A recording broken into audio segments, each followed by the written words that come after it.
And welcome to your Political Pulse. We are joined by State Senator Amber Hulse, who is back in from Pierre. And I got to ask you, this far into the legislative session, what is the vibe you're picking up off this session? Oh, I don't know. There's probably not a lot of really good words, just to use one word to describe it. But I think people are tired, fatigued, and at some point this legislative session, everyone has stepped on someone's toes at least once. And so I think everybody's ready to get the job done, get the G bill passed, get the budget bill passed, and get home to our districts. The big story this week was really missing legislator on a couple of key votes. And one of the votes was on well, you were explaining that actually both of these bills really expand further than data centers. I think they were aimed at data centers, if I'm not mistaken, but they do expand further than data centers. One of these would have essentially, as you were explaining to me earlier, allowed companies and the state to lock in repayments under the governor's economic development program, lock in some of those tax rebate repayments before the business actually comes here to South Dakota. The other one would remove backup generators from the oversight of the PUC. And a lot of these data centers, and you were explaining even hospitals, rely on some of those backup generators. Ultimately, what we saw happen, especially on Tuesday, is we saw a local lawmaker here from the Black Hills, John Carley. He was essentially absent for a couple of key votes. This is Senator John Carley again, and this is all happening in your chamber. Now, he says he had an eye doctor appointment. What do you make of this whole situation? And can you you were there, can you kind of break down what exactly happened? I mean, we've seen the reporting on it, but yeah, I just want to give you a chance to explain what you saw. Well, they always say that the Senate is an orchestra and the House is a rock concert. I don't know if I necessarily agree with that after the week that we just had, but yeah, I guess to the merits of the bill a little bit, the two bills that this consternation was all over, everybody is really up in arms about data centers, but these two bills, the generation bill a little bit more about data centers, but the other big bill doesn't just have to do with data centers. It has to do with any company that wants to come to South Dakota that qualifies for some of these programs for certain types of tax relief through the GOED, which we're already doing. Like, I think that that's something that the public is missing a little bit, is that the GOED already does these types of deals all the time, but they're kind of done like behind closed doors or after the fact, after the company has already come here. And we have all kinds of things in our laws, whether it be for agriculture or even for churches. We give property tax exemptions for churches and religious organizations. And so some of the arguments about who should be able to get tax exemptions and things frustrate me a little bit, because we do pick winners and losers whether you like it or not. And just because you want this specific kind of company to be a loser, you can't make the argument that we shouldn't give any type of entity a tax exemption, or otherwise we'd be having churches pay for property taxes. But yeah, so we had a lawmaker be absent. Recently in the Senate, we had a Supreme Court decision that says that when there's a 17-17 vote split, that the lieutenant governor can weigh in. And not a 17-16 though. Not a and that was something I learned yesterday at the Capitol, is that the lieutenant governor can't step in on a 17-16. It has to be an even keel 17-17, which I think is an important note for this story. Yeah, so we have one member absent from Sioux Falls. That's Senator Archbeal, who right before the beginning of session suffered from some complications with his heart and is in the hospital. He's hospitalized right now. And so he's absent. And so right now we have a 34 member body, which means that on certain votes, it can be 17-17. And in those moments, the lieutenant governor can weigh in. It was a unanimous Supreme Court decision from the South Dakota Supreme Court. All 5 members agreed that he could weigh in. But yes, when it's 17-16, because we have 33 members present, he cannot weigh in. And so that was some strategic maneuvering, I guess, pulled by a member that is using the rules in the way that they're written. But it's disappointing to me because I think, first of all, the day that he was absent is crossover day, we call it in the Capitol, which means that every Senate bill has to make it over to the House side. We all wear black as a joke because it's like a funeral day for any bill that doesn't get across the finish line. But yeah, it's the most important day, I would say, to be there during legislative session, and it's quite frankly the least or the last day that I would schedule a health appointment for. But yeah, I'm frustrated by the whole situation. Yeah, and from his statements, he did say he had an unexpected health issue arise. But nonetheless, it sounds like, I mean, this really did cause concern because of the timing of all of this. These two key bills are moving through, and they're essentially stalling at a 17-16 vote. Weirdly enough, again, he would have been the 17th nay vote on the issue, and then this would have gone to the lieutenant governor. Now, one thing we did point out, or I pointed out before this interview, is both of these bills did stall on Monday, if I'm not mistaken, on a 17-17 vote, and the lieutenant governor decided not to step in. Yeah, and there's this other procedural maneuver called reconsideration. So if your bill dies, you essentially get a second bite at the apple. You can, say, Mr. President, intent to reconsider, and then the next day you can vote again. And what that gives you is a little bit more time to go try to lobby the members of your body to go one way or another. And on that day, on Monday, we had another call of the House where we had to get members to come back in to vote on those bills. Because of that. And so it was already kind of a kerfluffle in the Senate on Monday. And so the lieutenant governor, I guess, maybe felt like he shouldn't weigh in just because the tensions were already high, and he knew that he was going to have another bite at the apple the next day. And that's kind of what led to this whole moment. But that's the other thing, is that it's frustrating because that missing member from Sioux Falls, I won't speak for him or how I think he would vote on some of these things, but essentially the lieutenant governor is standing in for a missing member with a health issue. And so to the extent that these pretty big topics fell by the wayside because of political maneuvering, or procedural maneuvering, and not for the actual merits of the topic, is frustrating for the South Dakotans who are in favor of some of this. I want to get to the merits of at least the bill that would essentially allow businesses and the governor's office of economic development to lock in some of these rebates before they set up shop here. Were you in favor of that? And if so, can you explain your support for that? Yeah, I mean, the bill is not just for data centers. There are other types of companies that want to come to South Dakota, and a part of their business plan is qualifying for some of these grants and things. And so I was in favor of the bill because I think that we need to do a better job of bringing more business to South Dakota, because many hands make light work, and the more companies and things that are paying some of these property taxes, the less that we all pay. So if you have a piece of land that was worth $1,000 or $10,000, and then someone builds a $1 million factory on it, like, let's not even talk about data centers for a second. Let's just talk about some kind of business comes in and makes that piece of land worth millions of dollars. That's millions of dollars of worth now on that piece of property that then makes our millions of dollars worth of assessment value of the rest of us outweighed to the point where our property taxes will eventually go down. It's economic development 101. And so, like I said earlier, we have lots of different programs for all different types of businesses and companies. I mean, look at, the agriculture industry has all kinds of tax exemptions, and we don't, call them out for having those because we want ag to thrive in our state. That's one of, the governor always says ag is king. And so we're not, going after agriculture and saying they shouldn't get their exemptions. And just because this is a new technology that is kind of scary, why kill other companies that want to come in, factories, other, I know in Sioux Falls they have like a food processing company, other things that are trying to go after some of these programs. Okay, I want to get into property taxes. I know the governor's bill, Senate Bill 96, this would allow counties to enact their own sales tax. It's in House State Affairs right now. The governor yesterday, I'm sure you saw, put out a map that kind of laid out the savings on some of this. I saw your floor testimony on this, and you are supporting this, and you said it really is an overall tax cut in your by your calculations. Yeah, so it's a county tax. It's optional. Your county commissioners can vote on imposing this half cent, so half a penny, tax that would go to fund your county budget portion of your property tax bill instead of you paying it through property taxes. And so it's a shift from one type of tax to another, one that you can control versus one that the government tells you and you get that little notice in the mail.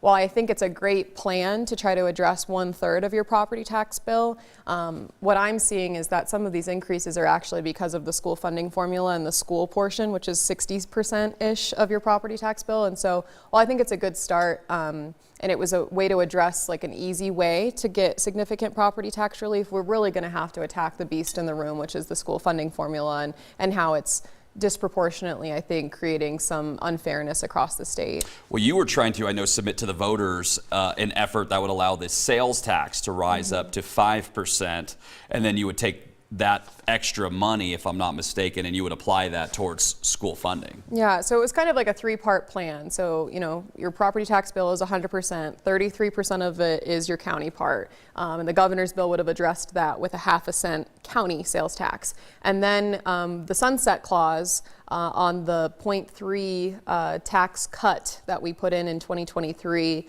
is going to come off next year. And so we were going to dedicate that $250 million worth of revenue to property tax relief as well for your state portion, which is your school funding at the state level. And then another 1/2 cent on top of that, putting the state sales tax at 5%, would effectively fund schools for the owner-occupied portion of your property tax bill. So those three things all combined would effectively eliminate 80 to 90% of your property tax bill with a penny more every time that you spend at the store. And so that was the plan that I was hoping would be passed. There's a lot of folks that don't want sales tax to go up because they think that we're, you know, increasing taxes. But if you really look at the numbers, you would have to spend hundreds of thousands of more dollars, which the average income in South Dakota is $57,000 a year. So no one's spending this much money. I mean, I'm surely not. So the net tax savings would be significant because you're talking about a thousands and thousands of dollars reduction in a tax bill that you can't control versus something that you can control your spending at the cash register, whether you're, you know, some of the poorest members of our society and some of the richer members of our society. Everybody can control their spending and how much they want to go and spend in our economy. Okay, so there were a couple of bills addressing veterans' property taxes. I saw you supported one, you rolled back your support on another one. We'll begin with the one that you were supporting. We'll start there. This would allow veterans to exempt up to $300,000 of their home value off their property taxes. What kind of pushback did that receive? So SB 126 was a very simple increase from $200,000 to $300,000 for, let me say this very clearly, 100% permanently and totally disabled veterans. Not all veterans, 100% permanently and totally disabled. And so that population, the last numbers I saw, it's around 7,000 to 8,000 people in South Dakota that even could qualify for the program, and roughly only half of those people even actually apply and get the credit. And so we're talking about 4,000 people in the entire state, less than a percentage of our population. And with the way that home values have gone up, assessment values have gone up, it was a simple increase to try to bring those numbers up with the current rate of, I wouldn't say inflation, but with how real estate values have gone up.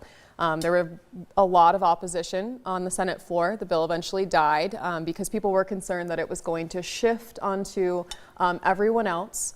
But again, if you're talking about 4,000 people in the state, the amount was going to be very, very little of a shift onto people. I mean, I'd rather have my property tax bill go up by $1 more if it meant that a disabled veteran can stay in his home, especially as someone who represents hundreds of these folks out of the 4,000. Yeah, I want to take a sidestep here and just hear about the testimony you hear from veterans. I mean, so much of their training and so much of their work, of course, there's a large variability in the work of veterans, but I would imagine many who are being this severely injured were doing a lot of physical work, and a lot of their training would have probably, and their, you know, their, I guess, work capabilities beyond the military would have been more in that physical sector. So for them to be disabled has to be a huge setback. I'm sure you hear from people like this. Well, and that's the thing, is that in order for the federal government, and again, it's federal standards that would allow you to become 100% permanently and totally disabled, it has to be service connected too. It's not just you got out of the service and now somehow you had a car accident and you're disabled. It was you were disabled because of your service. And some of my fellow colleagues apparently have a problem with how many benefits we give these folks who gave not only their lives, but their health after their service. And it's frustrating to me that then it was, you know, talking about, well, these guys make $5,000 a month in disability, and, you know, that's more than most working families make in South Dakota, and we don't need to give them a tax exemption more than they already have. And I called it vile because I think some of these discussions are vile. These guys fight for our freedoms. It's the reason we can sit here today and have the free speech that we have right now. And so if I would love to give them no property taxes, but that's not even the program that we have in South Dakota, and 22 other states do give full exemption on property taxes to these guys. Yeah, and I mean, we did see on a big scale this week a South Dakota native who was awarded the Medal of Honor for his service in the Korean War, taking out several Soviet aircraft on his own. I mean, the stories of these veterans is definitely second to none. I want to go back to the other bill here. Yeah. This one would have raised that limit. I think it would apply to the same veterans to $225,000. But you were telling me your opposition to that was that it was going to impose income limits on those veterans. So there was two competing bills. There was the Senate bill that I just talked about at $300,000, and then there was a House bill, so from the other chamber, that came over for only a $225,000. So it was $25,000 more in increase, which I think is a slap in the face given how much property values have gone up. And then it made it through the House with just the $25,000 increase. And then when it got before me in the Senate Taxation Committee, they amended the bill with what I like to call a poison pill amendment that would have changed the program entirely so that any increase above $200,000, so that $25,000, big wahoo, you wouldn't have been able to qualify for it except for if you were poor. And so I said it before and I'll say it again, like, it's not enough that they served our country. It's not enough that, they've sacrificed their health and their well-being for us, but now we only care if they're also living in poverty after they've left their service. And so I voted no for that reason. Honing back in on the veterans, you alerted us to this issue. We saw the federal delegation take action on this, and Senator Mike Rounds recently made a phone call on this and was able to secure some action on this. But I want to go to the dialysis service at the VA Medical Center in Hot Springs. It's been paused since October. We're told this is because of the equipment that keeps the water quality where it needs to be in order to carry out dialysis services. You had a lot of concerns about this, I know, and I know that even though it's been resolved in the sense that they're going to be restoring it, you said that you still want answers on this. Yeah, so I knew about it in October that this had been shut down and had kept getting reassurance that there was going to be changes, that it was going to get back up and running. No worries, it's just a part. And then finally, our federal delegation and Senator Mike Rounds stepped in to really do something about it. And so I appreciate the action. There's still no guarantee as to when it will actually be up and operational. And all of us know that most people on dialysis have to get the treatment several days a week. So these guys and gals are still having to travel all the way up here to Rapid City from Hot Springs, which for some of them is a 90-minute drive one way. And then they're busing them all together. So there's like 10 people in a bus and all of them have to get their treatment. So they're spending 12, 13 hours up in Rapid City as a person who is on dialysis. So their immune systems are already super weak. So it's really hurting their health to have to be transported up here. But the frustrating thing is that the Hot Springs VA has faced several other similar stories to this one where a doctor retires and they don't hire the doctor back and other things. And so I want to know who's making these decisions, and I want to know why this keeps happening to this facility, because the federal government has a duty to serve our veterans and provide them health care, and we invest millions and millions of dollars in the state care home that the state invests money in. And as a state lawmaker, I want to know that we're making an adequate investment of having them at this home in Hot Springs, and I want to know that they're going to be able to get care right down the street in Hot Springs from the VA system like they're supposed to. That was the big thing you pointed out, is just the proximity. Are you surprised by the lack? Even in this case, right? You have the services down since October. We're a few months out from there. And yeah, they're restoring it, but we are still a few months out. Are you surprised by that, given the proximity of this hospital to a state veterans home? I'm not surprised, right? It's the federal bureaucracy at its finest, and trying to get something done, the government to do anything quickly is really difficult. And so again, I commend Senator Mike Rounds for making the phone call and getting the Secretary of the VA to come with a plan in hand to get the money to get this back up and running. But even now that we have the funding and we have the movement, it's still going to take quite a while to actually be providing the services to patients again. Okay, so when you look at the legislative session right now and you look at it broadly, what do you think have been the biggest wins the legislature's delivered this session? Well, it's actually really sad and difficult to give you an answer to that question. Somebody asked me that yesterday as well. there's so much disjointment and just dysfunction in the Capitol this year, more than what I've seen before. I mean, I've only been elected for 2 sessions now, but I've been a page and an intern, so I've been around the Capitol for the better part of a decade now, and I haven't really seen this much unclarity of like what we're actually delivering for the South Dakota people.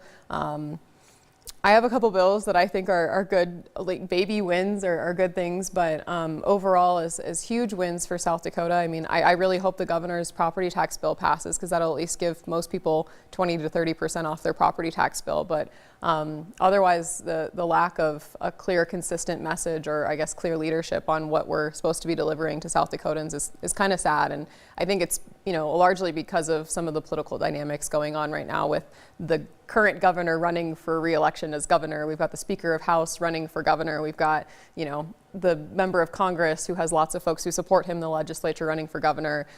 Several people who are elected to the legislature are backing someone who got them elected to the legislature because of a, company that he started. So it's just, it's a lot of political dynamics that are making any type of progress very, very difficult and very stressful to build a coalition of people who can all agree on something. So it sounds like next session we might be able to expect more, just because you will cool down that election cycle and maybe get rid of some of those interests. Yeah, I guess some of it is fragmentation, like you said. I hope that the fragmentation goes away a little bit once we get through the June primary, that's for sure. We have a new reporter here, and he immediately noticed, he goes, yeah, they're all Republicans, but I don't think they're all on board with the same stuff. Yeah, it's interesting, especially as someone who works with other legislatures around the nation that have, closer majorities, or even if you look at our federal government, where it's a really thin majority, you have to everybody has to get on board with each other. But because we have a supermajority in South Dakota, there are lots of factions, and it does sadly create dysfunction, and it makes it so that the regular South Dakotan doesn't really get what they need from their government officials because of the political gamesmanship that goes on. All right, we're going to end it on a really easy, very simple question. No pressure here. Yeah. But are you planning to endorse one of those gubernatorial candidates? No, I am not at this present moment because of the factionalism that's going on. I mean, I'm really grateful to have been a very strong voice in the Senate at such a new time. We had a third turnover in the Senate, so I'm still a freshman senator, but in some ways have a lot of influence on topics like property taxes and other things. And I chaired the Judiciary Committee meeting yesterday as a vice chair, and that's not something that you see as somebody newly elected serving in leadership as a vice chair, and that's great, but I'm not going to get involved and sacrifice my representation of the people that I'm supposed to go to peer to represent because of political gamesmanship either. So. Okay, final question. But like Attorney General, we haven't heard a lot about, who they will appoint, because of course the Republican Party will put up their Attorney General candidate. Do you have any ideas on that front? I mean, you're a lawyer. Yeah, there's a couple people running for Attorney General. It's up to the Republican convention as to who they pick for the Republican nominee, but it'll be a really interesting race. There's, rumor that potentially one of the gubernatorial candidates will end up as an Attorney General candidate, so too close to tell. Okay. Well, State Senator Amber Hulse, we do appreciate you for joining the show yet again. Yeah, thank you, Blake. I appreciate it. All right, and that will do it for your Political Pulse.